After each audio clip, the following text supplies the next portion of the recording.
Hello students, आप कैसे हैं? होप कल की क्लास आपको बहुत अच्छी लगी होगी और समझ में भी आई होगी। तो आज हम स्टार्ट करते हैं 5th क्लास के बुक से और सेम पैटर्न बुक है ये और एसएसटी 5th क्लास का बुक, जिसमें हम आज स्टार्ट कर रहे हैं चैप्टर 11, जो अभी एग्ज़ाम में भी आप लोग के आ ही रहा होगा, नेचुरल एनवायरनमेंट एंड पॉल्यूशन। बहुत ही इंटरेस्टिंग चैप्टर है, बहुत कुछ इसमें हम सीखने वाले हैं।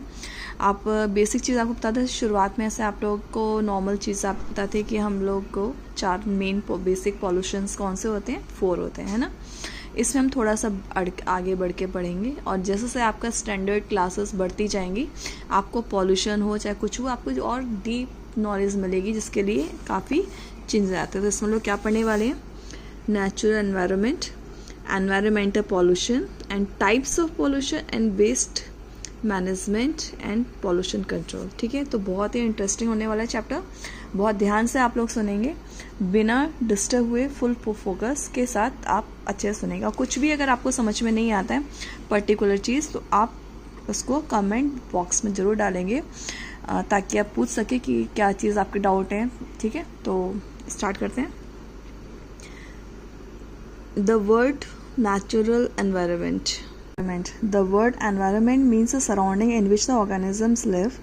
Nature has blessed us with an environment which is a term as a natural environment. It includes all living and non-living things occurring naturally on the earth, climate, weather and natural resources and then affect human survival are the part of the natural environment. ठीक है, अब देखिए environment क्या होता है, जो भी आपकी surroundings हैं वो आपका environment है। अब बट नेचुरल एनवायरनमेंट में काफ़ी चीज़ें शामिल हैं, जैसे fresh air, clean water, plant, sunlight. ठीक है, जो नेचर से हमको मिला है। ठीक है, जो नेचर से मिला है, it's not made by the man. ठीक है, जो नेचर से हमें मिला है उसको हम बोलेंगे नेचुरल एनवायरनमेंट। ठीक, जिसमें हमारे लिविंग नॉन लिविंग थिंग्स दोनों के दोनों शामिल है, प्लस हम आसपास का हमारा जो क्लाइमेट है, वेदर है, नेचुरल रिसोर्सेज है जो हमको मिल रहे हैं as a blessed by the God. ठीक है, तो वो सब हमारा क्या है? Environment, natural environment. अब आगे बढ़ेंगे। नेचुरल एनवायरनमेंट के बाद एनवायरमेंटल पॉल्यूशन। ठीक है, अब एनवायरनमेंट को जो भी ख़राब कर रहे हैं वो सब हमारा पॉल्यूशन है। अब उसके बारे में से environmental pollution means the introduction of the contaminants in the natural environment that cause the harm or the discomfort to the humans or other living organisms। मतलब वो चीज़ें, contaminants means the kinds, वो factors जो हमारे environment को polluted कर रहे हैं, वो substances, उसको हम बोलेंगे environmental pollution। For example, the waste from a factory cause the pollution to a water bodies। जितना भी फैक्ट्री वेस्ट निकल रहा है वो वाटर बॉडीज़ में डाला जाता है, जो वाटर पॉल्यूशन कर रहा है। The environmental problem is a becoming for more and more serious, is causing a grave and irreparable damage to the planet.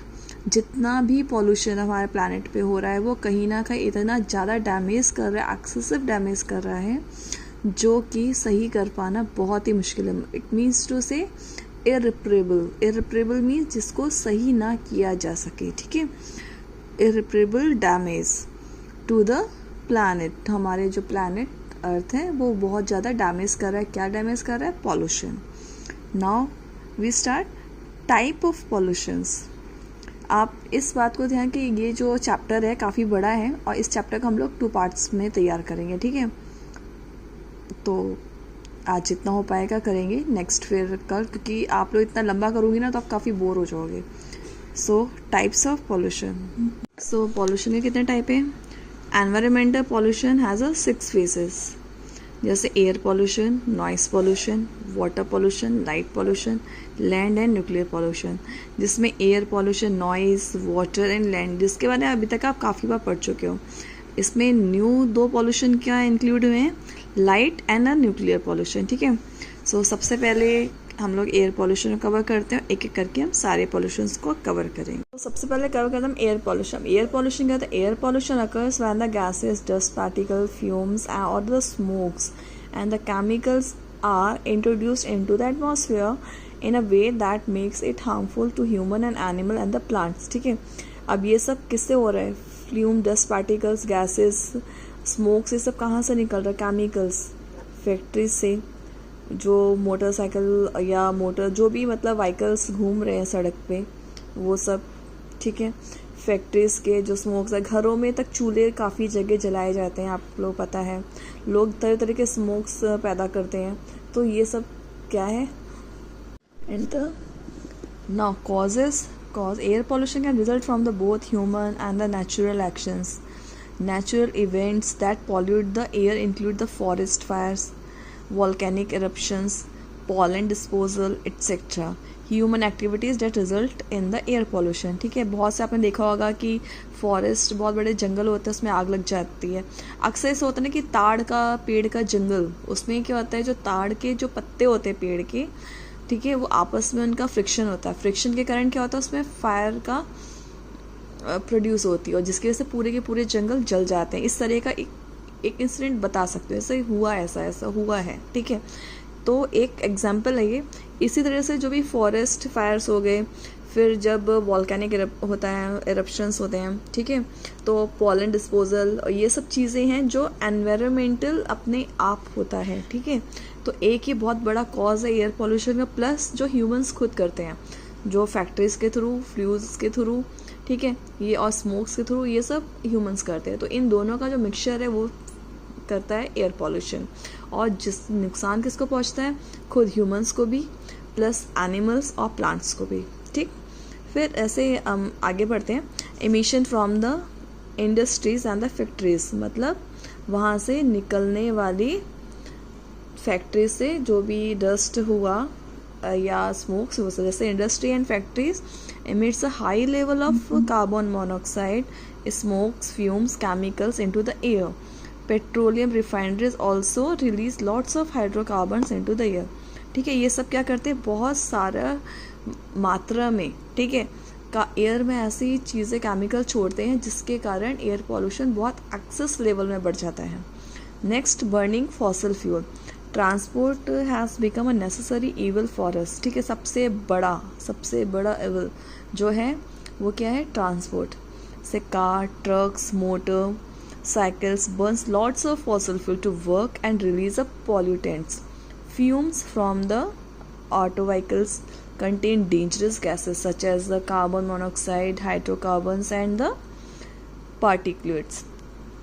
These gases cause the harm to the humans who breathe them. ठीक है, आपने देखा होगा जब भी 5 minute अगर आपका कहीं ट्रैफिक में गाड़ी फंस गई या रुक गई तो वहाँ पे सांस लेना मुश्किल हो जाता है. क्यों? क्योंकि इतने सारे व्हीकल्स के पास में, कुछ छोटी छोटी फैक्ट्रीज भी होती है, इतना ज़्यादा स्मोक निकलता है और एयर उस समय इतनी ज़्यादा पॉल्यूटेड होती है कि वहाँ पे अगर कुछ ज़्यादा देर आप सांस लेंगे तो आप बहुत सी बीमारियों का शिकार हो जाएंगे. ठीक है, तो ये सब क्या है, हमारा एयर पॉल्यूशन. जैसे और नेक्स्ट है house hold and the farming chemicals. House hold cleaning products, painting supplies, spray, insecticides and the pesticides of the crop fertilizer dust emits harmful chemicals into the air, causes pollution.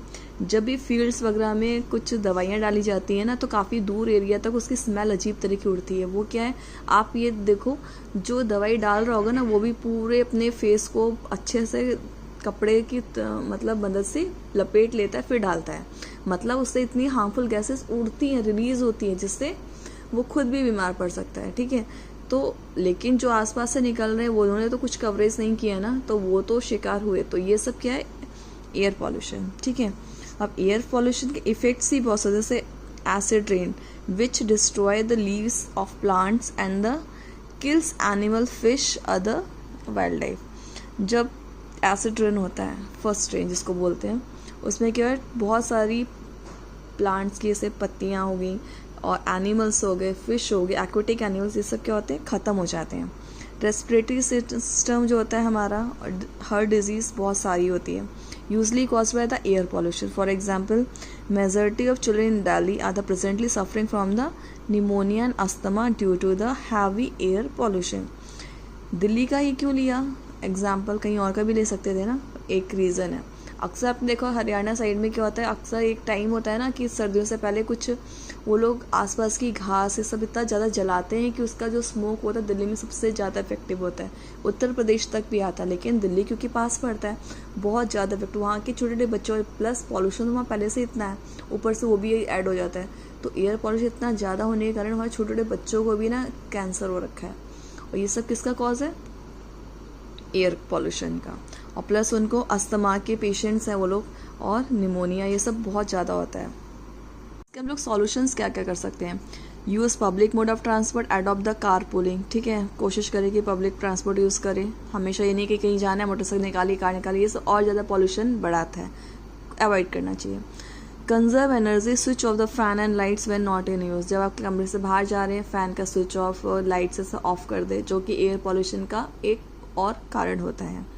Use clean energy like solar, wind, geothermal energy, ठीक है, clean मतलब इस तरह की जो natural energy उनका use करना चाहिए, ठीक है, जैसे सोलर एनर्जी होगी, विंड, इन सब का यूज़ करना चाहिए। क्या करते हैं, आपके एयर पॉल्यूशन को कंट्रोल करते हैं। Plant as many trees as you can, recycle the reuse of things, use advance technology to minimize the release of harmful gases in industries, ठीक है, हार्मफुल गैसेस आपने देखा होगा बहुत सी निकलती हैं, तो एडवांस टेक्नोलॉजी का यूज़ करके, जैसे हम लोग पानी को, गंदे पानी को ट्रीट करके यूजेबल बना देते हैं ना, वैसे ही जो गैसें निकलते हैं उसमें कुछ एडवांस टेक्नोलॉजी का यूज़ करके उनको इस तरीके का ट्रीट करके बनाया जा सकता है कि वो अगर एनवायरनमेंट में मिक्स होती है तो नॉर्मल लेवल में मिक्स होती हैं, उनकी हार्मफुल गैसेस डिस्ट्रॉय हो जाती हैं, और वो क्लीन बहुत ज़्यादा नहीं बट काफ़ी हद तक क्लीन एयर के थ्रू पे होती हैं, रिलीज होती हैं। सो थैंक यू, नेक्स्ट हम अगली क्लास में पढ़ेंगे, तो कल same time, okay bye, good night.